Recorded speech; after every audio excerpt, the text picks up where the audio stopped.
Hi everyone and welcome to Jab and Move. Sorry for the slight hiatus. It's not been good. I had a bit of a bad bug, hospitalised, but back better than ever. And we're going to be talking about a few things today that's happened over the last few weeks that unfortunately I've not been able to talk about, and want to get into it and see what your thoughts are, guys. So the big one at the moment I think is the heavyweight scene.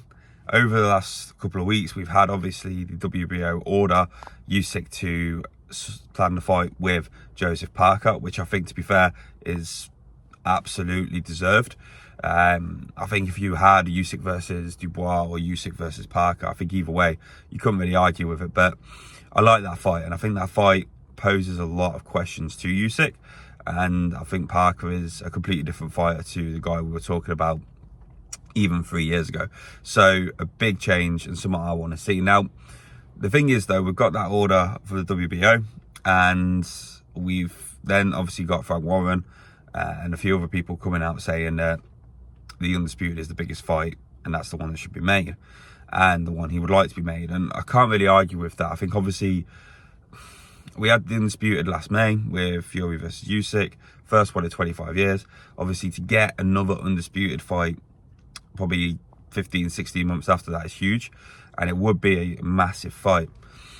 But again, I think with the illness of Dubois, and then obviously what Parker done against Piccoli, albeit 2 days notice and not in the finest of states, we've seen him much fitter against Anderson and stuff, so you can't really judge that. But Parker has to beat who Parker has to beat.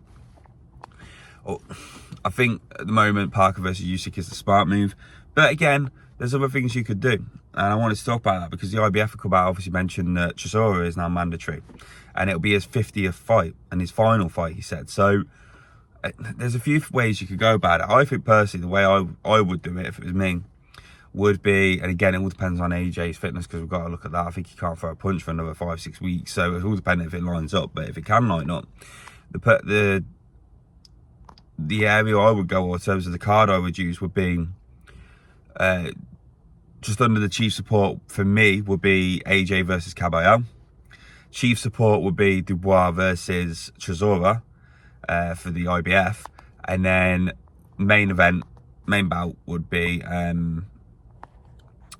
Parker versus Usyk versus Parker, and I think that'd be fantastic. I think that'd be an amazing lineup. Now, if you did get the Undisputed, again, the way I would look at it, and then Warren and Hearn were talking about this yesterday on Talk Sport, the way you would look at it would be, and the way I would do it is, again, I would go for, say, Caballero versus Chisora, the chief support.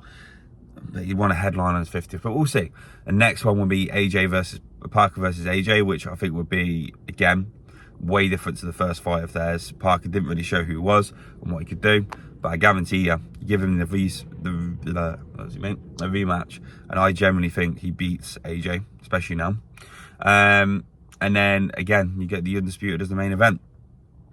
So there's a few ways you could go about it, but again, for me, it's a no-brainer really. If you get those 3 heavyweight fights, whichever order you want to put them, and put them on a main card, you're looking at, again, the biggest boxing card in history, and it'll be a phenomenal night of boxing. So that's my thoughts on it. I think definitely Parker deserves his shot. They can't question it. He's beat everyone in front of him.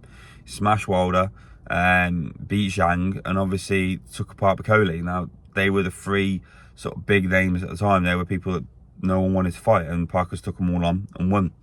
So you can't begrudge him his chance and opportunity for it. I think the next thing I sort of want to touch on, and what they spoke about, is the 5v5, which again was a really good night. Like I said, obviously 5 of Warren's versus 5 of Hearn's, and they're looking at making another one again. And I think that was a really good format. I enjoyed that. It was a little bit different, very much became very much sort of team sport instead of an individual fighter, which is interesting. And again, I liked it. I thought it was a really good format, and it's something personally for me that I would want to watch again. Was a big seller at the time, and I think it gets even bigger now, especially if they could do it somewhere where majority of the fighters are, whether that's in the US, in the UK, probably UK more for the time zones for each one. But again, it would be amazing to do. So yeah, obviously the heavyweight scene at the moment is interesting. We've had all of that go on, but again, them are sort of two options for the boxing card. I want to know what your guys' thoughts are. And also on top of that, we've had the big news of a new 5v5, which would be amazing.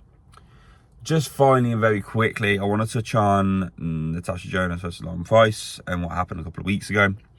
It's a big shame for Jonas. I think, if I'm honest, she was a very stalwart and a big name within women's boxing.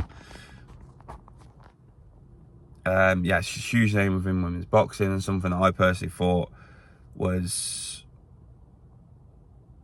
deserved the credit and deserved. I think 2-3 years ago she got Boxer of the Year, British Boxer of the Year and stuff, and all these accolades that she got was amazing. But I could just see when I said it that I thought Price would win, was because Price being the more athletic, the younger, and I think the hungrier really. But again, it was just pure athleticism and speed I thought would take Jonas down. I expect to go to the end. I expect a unanimous decision in Price's name, and that's what we got. So for me, obviously Price has now called out Michaela Mayer, and I think internationally when it comes to boxing, you've got Clarissa Shields or Michaela Mayer. Obviously Clarissa Shields is a different weight class, but Michaela Mayer makes sense, and I think it's one that I think that Caroline Dubois is pushing for as well. So it'd be interesting to see which way she goes with her options. But for Jonas, it's not a bad time to bow out and retire. I don't really know who else she could fight at high standing, but like I say, we'd have a look into that as it goes on. It's a shame because I wanted to go out on a high, because like I said, I do like her. I think she's a very good boxer, and especially within the women's game, she's a huge name. So we'll see what happens there. But just wanted to touch on that and say, actually, what a performance by Price. It was controlled, it was measured, it was brutal at times, and I think, like I said, Jonas just didn't have anything in the tank to fight off Price of what she could do. So let me know your thoughts, guys. What do you reckon about the heavyweight scene? Who would you want to face? Who do you want? The Dubois Usyk undisputed, or do you think Parker was finally deserved his chance for that world title shot? It's a shame it got took away on the previous fight, but he did what he had to do. He went in and he beat Bacoli. Again, 5v5, what's your guys' thoughts on the format? I really like it, but what do you reckon? And again, Price winning and beating Jonas was a phenomenal performance. It's put her obviously on the map, which she already was, but it's definitely put her on the map now within the women's game and boxing overall. So let me know your thoughts, guys. Look forward to hearing from you. Glad to be back, and take care. Have a lovely day.